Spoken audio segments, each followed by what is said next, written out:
জীবন মানেই যুদ্ধ।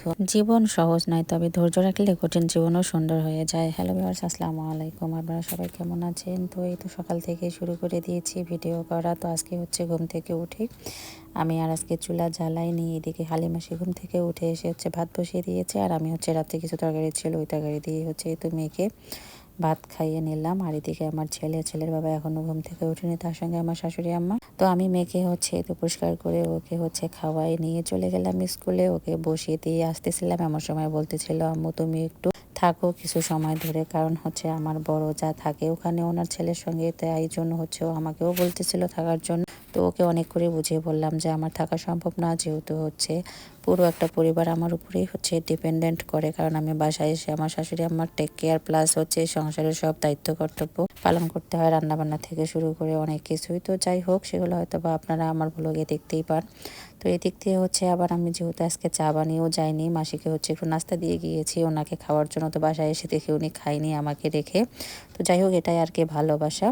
তো এদিক থেকে হচ্ছে এসে এই তো মাছটা আগে হচ্ছে ভেজে রেখে গিয়েছিলাম, ছোট মাছ, আর তার সঙ্গে হচ্ছে এই তো রুই মাছ। তো ছোট মাছটা আজকে হচ্ছে রান্না করব আমি পালং শাক আলু দিয়ে, তার সঙ্গে হচ্ছে পেঁয়াজের কুলি। তো সব কিছু হচ্ছে এই তো কেটে বেছে রেডি করে নিয়েছি। এদিক দিয়ে হচ্ছে আবার চাও বসিয়ে দিলাম। তো মাসি সহ হচ্ছে একসঙ্গে চা খেয়ে এই পাশে হচ্ছে মাছগুলো সুন্দর করে পরিষ্কার করে এনে দিল।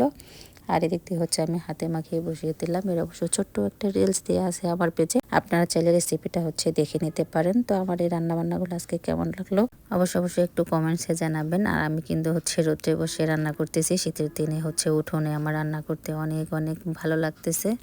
আর এই মিষ্টি রোদটা হচ্ছে আমি উপভোগ করতেছি, এই জন্য অবশ্য আমি কিন্তু উঠোনে হচ্ছে এই তো চুলাটা বসিয়ে নিয়েছি। আর এখন হচ্ছে টমেটো দিয়ে আমি মাছ ঝোলটা করে নিলাম দুপুরের জন্য, আর তার সঙ্গে বেগুন ভর্তা। তো গরম গরম বেগুন ভর্তা, আর তার সঙ্গে হচ্ছে গরম ভাত, মাছ, পালং শাক আলু দিয়ে রান্না। তো সবাই মিলে উঠোনে বসে একসঙ্গে হচ্ছে ভাত খেয়ে নিলাম। আর এদিক থেকে হচ্ছে দুপুরের জন্য মাছ ঝোলটা করে নিলাম টমেটো দিয়ে। আর আজকে আবার হচ্ছে মিস্ত্রিরা আসছে, এই যে আমাদের হচ্ছে আজকে নতুন বাথরুমে আর কি হচ্ছে পানির সংযোগ দিল। তো ট্যাঙ্কিটা হচ্ছে আগে যেখানে ছিল ওখান থেকে নিয়ে এসে নতুন হচ্ছে আমাদের বাথরুমের ছাদে দিয়েছে। আর যেহেতু মোটরটাও হচ্ছে চেঞ্জ করে নিয়ে আসছে, মোটরটা হচ্ছে আগে যে জায়গায় ছিল সেই জায়গার থেকে এখন হচ্ছে আমার রান্নাঘরে বসিয়ে দিল। আর আজকে এই সুযোগে হচ্ছে পাইপের ভিতরে যে আয়রনগুলো জমেছিল, তো ক্লিনার দিয়ে সুন্দর করে হচ্ছে ওনারা পরিষ্কার করে দিল। তো সেই জন্যই হচ্ছে তো বাইরে পানিগুলো এভাবে পরে উঠান হচ্ছে আমার 12টা বেজে দিয়েছে। সন্ধ্যার দিকে আবার বাচ্চাদের জন্য হচ্ছে তো ঝটপট আমি নাস্তা রেডি করে দিচ্ছিলাম। আর এর মধ্যেই বিকালবেলা কিন্তু দেখেন বাচ্চারা অনেক মজা করে কানামাছি খেলতেছিল। তা আমি অবশ্য কিছু সময় ধরে দাঁড়িয়ে থেকে দেখে একটু ওদের খেলাটা উপভোগ করলাম, ভালোই লাগলো।